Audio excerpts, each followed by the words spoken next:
suena solo para mí. Volaré, oh, cantaré, oh.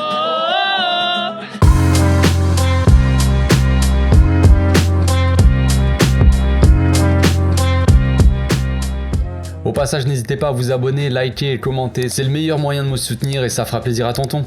Le Barça est de retour ce soir à 21h à Sanchez-Pizjuán pour affronter Séville. Après une fin de mercato et un peu plus de tranquillité, on va pouvoir démarrer des choses vraiment sérieuses. On l'a vu hier, les nouvelles recrues ont rejoint le groupe à l'entraînement, tout ça, mais ils n'ont pas encore été convoqués. Donc pour le moment, on devra attendre pour voir les ballerines avec son mulet et sa moustache sur les terrains. Avant de commencer, je serai en live sur Twitch ce soir, juste avant le match, 1h30 avant, donc 19h30, pour parler de la compo, pour parler du Barça, du match, de comment ça va se passer. Tout ça, enfin bref, comme d'hab quoi. Bon, le match qui arrive les gars est important, comme tous les matchs de toute façon, mais comme tout match contre Séville déjà, c'est quand même une grosse équipe, même si en ce moment ils sont pas très en forme, ça reste quand même un gros match. En plus de ça, dans 4 jours, il y a la Ligue des Champions qui démarre, donc campagne assez importante pour nous cette année. Ok, c'est contre le Victoria, tout ça, Pilsen là, mais ça reste quand même un match de Ligue des Champions, il va pas falloir manquer nos débuts. Et dans le même temps, en plus, juste avant cet après-midi là, le Real reçoit le Betis Séville, donc match important, premier contre le deuxième, et il y a forcément des points qui vont se perdre, donc au classement,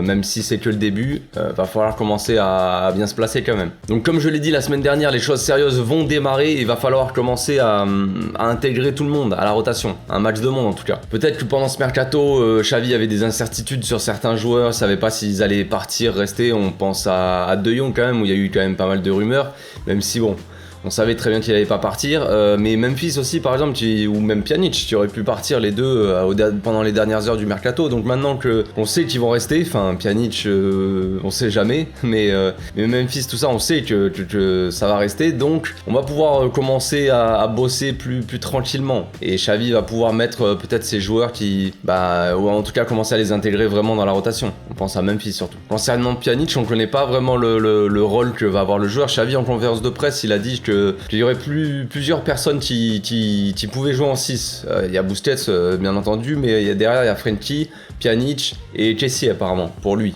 Dans sa tête qui peuvent jouer en 6. Alors est-ce que c'est, comme il l'a dit, plus ou moins une possibilité? Je pense pas que... Enfin, de toute façon on l'a vu depuis le début de saison là, le remplaçant de Busquets c'est Frenkie pour le moment. Donc peut-être, comme je l'ai dit, on savait pas si Pjanic allait partir, donc peut-être qu'il avait pas envie vraiment de le mettre dans la rotation. Là maintenant qu'il est là, il risque de jouer quand même un peu plus, je pense. Sinon dans le dernier match, mis à part les changements de Xavi où il a commencé à intégrer tout le monde, dans le contenu c'était plutôt pas mal. On avait un Barça tout en maîtrise, avec beaucoup d'intensité, beaucoup de pressing pendant peut-être 1h, 70 minutes, un truc comme ça. Mais on a eu quand même pas grand chose à faire défensivement, on va pas se le cacher. Les phases les plus dangereuses pour nous, c'était les coups de pied arrêtés adverses. Ça, il faudra faire attention, il faudra bosser dessus, mais voilà, c'est vraiment le seul point où vraiment on a été mis en danger contre Valladolid. Bon, d'un côté, c'est que Valladolid, vous allez me dire. Devant, on commence à trouver vraiment des automatismes avec Lewandowski, Dembélé, Rafinha, tout ça, ça commence vraiment à bien bosser, j'ai envie de dire. Donc voilà, il faut qu'on monte en puissance comme ça petit à petit et pour arriver au top dans les semaines qui arrivent. Le point aussi qu'il va falloir améliorer dans les prochaines semaines, c'est le côté gauche, parce qu'on l'a vu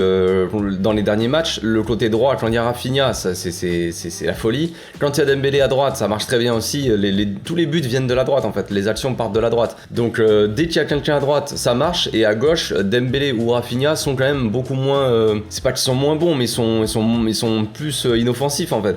Il y a beaucoup moins d'attaques qui partent de la gauche, donc je sais qu'en dessous, c'est le gars qui peut faire la différence à gauche, on le voit clairement, ou en tout cas qui peut rentrer dans l'axe, et l'arrière gauche, lui, il monte, comme Baldé par exemple, mais voilà, pour l'instant, en dessous Fati, il est peut-être pas encore à 100%, tu vois, donc il va falloir un peu être patient, tout ça, et en attendant, il faudrait que Dembélé, ou surtout Dembélé, je pense, soit peut-être un peu plus performant, qu'on arrive à faire des attaques un peu plus sur la gauche. À mon avis aussi, ce qui fait ça, c'est que Pedri, il est placé à gauche, au milieu, et que souvent la consigne, à mon avis, de Xavi, c'est voilà, généralement quand tu montes le ballon, on construit souvent sur le côté gauche, avec un Eric Garcia qui est très bon pour les relances, tout ça, pour la sortie de balle, alors qu'Araujo c'est plus compliqué. Donc soit Eric, en fait, il remonte le ballon tout seul, il fait des transversales sur Rafinha, donc côté gauche opposé, soit on construit avec Pedri qui est aussi côté gauche, et ensuite on renverse sur le côté opposé, comme souvent en fait, on construit d'un côté pour après déséquilibrer l'équipe, ensuite renverser le jeu de l'autre côté et déséquilibrer l'équipe comme ça. Donc vu qu'on construit souvent sur le côté gauche, évidemment après on renverse sur le côté droit, et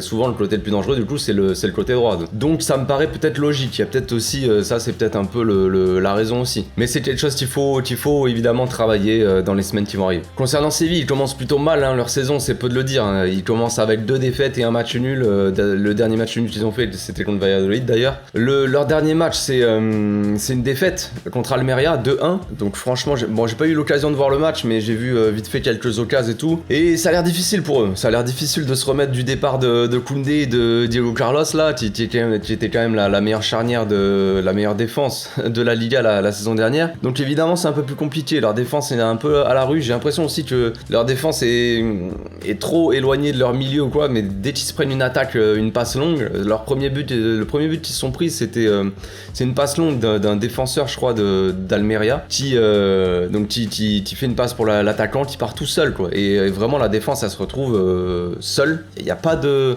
ils se font vraiment prendre, enfin c'est très bizarre, on aurait dit un peu notre défense la saison dernière, vous voyez.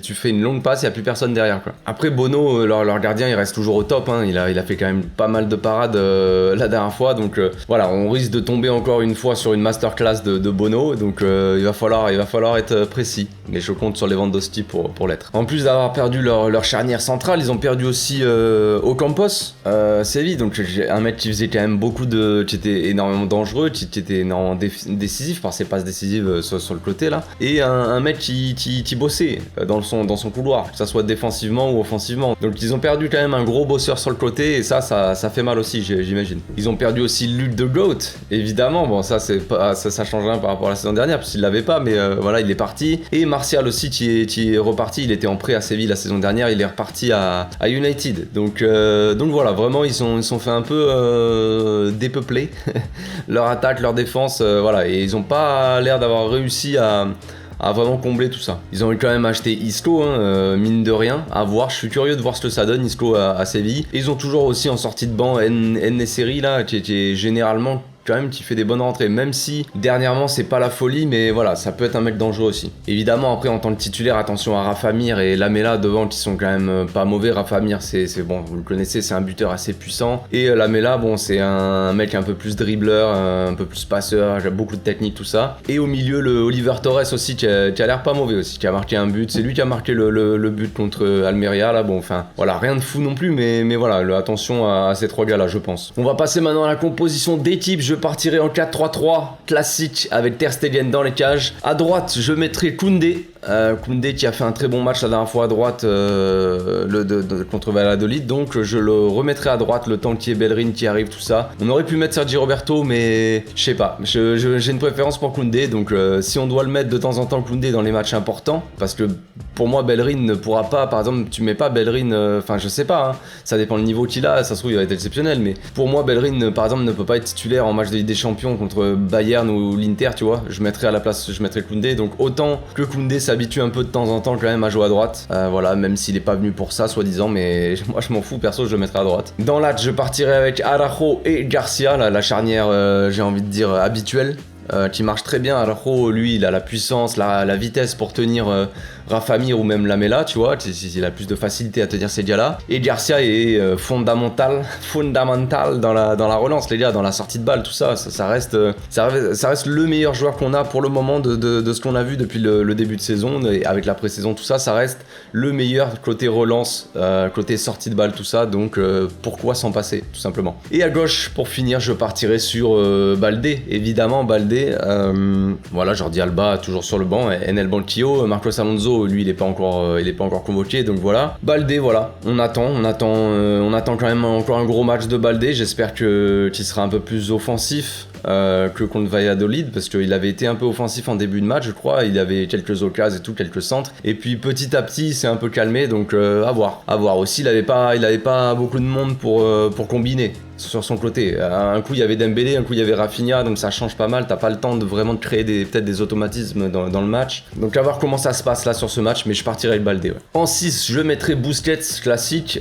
Pour l'accompagner, je mettrai Pedri, Potter et Frenkie de Jong. On va faire souffler un peu Gavi, j'ai envie de dire. Il a fait des bons matchs pour moi. Il a été important aussi. Contre Valladolid, il a été très bon, même s'il a pêché un peu dans le dernier geste, comme on dit. Mais voilà, comme je l'ai dit, le mercato est fini. Frenkie va rester, donc il va falloir commencer à intégrer un peu tous les joueurs. Et évidemment, je ferai rentrer Kessié aussi en cours de match pour qu'ils prennent des minutes. Mais voilà, je mettrai Frenkie à la place de Gavi. C'est un choix, c'est mon choix. Je pense que tout le monde va être d'accord parce que personne ne va voir Gavi sur le terrain. À la limite, tu peux faire rentrer Gavi en cours de match pour faire souffler Pedri aussi, ça peut être une bonne idée. Pour finir, je partirai avec une attaque Rafinha à droite, évidemment, Lewandowski dans l'axe et Dembélé à gauche. J'ai fortement hésité avec Ansu Fati, entre Ansu et Dembélé sur le côté gauche. Mais bon, Dembélé déjà fait de l'excellent travail depuis le début de saison, donc voilà. Et Ansu Fati, comme je l'ai dit, je sais pas s'il est encore vraiment à 100%, donc je sais pas si voilà, il peut démarrer. Pour l'instant, on l'a pas vu démarrer, si je me trompe pas. Il a pas démarré de match depuis le début de la saison, donc faire démarrer Ansu comme ça contre Séville à l'extérieur, je ne sais pas. Peut-être que Ansu démarrera contre Vitoria là, mercredi prochain.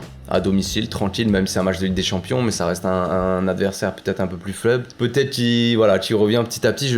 Franchement, je connais pas vraiment son état physique. À chaque fois, il fait des bonnes rentrées quand même. En dessous, la dernière fois contre la Real Sociedad, il a été totalement décisif. Il rentre, il met 2 buts, une passe décisive, le gars. Donc c'est bien pour en dessous. Voilà, faut qu'il monte en puissance petit à petit, tranquillement. Donc en attendant, je mets Dembélé. Et puis en cours de match, pourquoi pas faire rentrer Ansu Fati ou même pourquoi pas Ferran Torres ou même Memphis, tu vois, parce que Memphis il a pas joué depuis je sais même pas s'il a joué un match depuis le début de la saison officielle en Liga quoi. Il avait joué contre Manchester City, il était rentré, mais en Liga je suis pas sûr, donc pourquoi pas faire rentrer aussi Memphis comme ça pour l'intégrer à la rotation et qu'il reste un peu en forme quoi. Donc comme je l'ai dit tout à l'heure, le match reste important, on attend uniquement une victoire évidemment, ça reste un choc on va dire de la Liga, Barça-Séville, enfin Séville-Barça. Comme je l'ai dit, le Real reçoit le Betis Séville juste avant. Real qui est premier, le Betis qui est deuxième au même nombre de points. Le Barça a 2 points de moins. Donc si on gagne ce match et que par exemple les deux équipes font nul, par chance, ça m'étonnerait, mais on peut rêver. S'ils font nul, on peut peut-être éventuellement passer devant aussi, à la différence de but. Donc c'est important. C'est important aujourd'hui et puis il faut se mettre en confiance, continuer à se mettre en confiance pour enchaîner les matchs et arriver en Ligue des Champions en pleine confiance. C'est important pour les joueurs, c'est important pour l'équipe, c'est important pour la saison et les trophées les gars. Donc on attend encore une fois un beau match, plein de buts, des buts construits, des buts magnifiques, un doublé de Lewandowski, pourquoi pas, ça serait lourd, Pichichi de la Liga, voilà, il y a plein de trucs à attendre comme ça. On attend ce match les gars, ça fait une semaine moi que j'attends, j'en peux plus, j'imagine que vous êtes pareil. Donc voilà, on se retrouve ce soir les amis, avant le match sur Twitch et après sur YouTube, débrief à chaud, comme d'habitude, vous connaissez. D'ici là, portez-vous bien, passez une très bonne journée, ciao.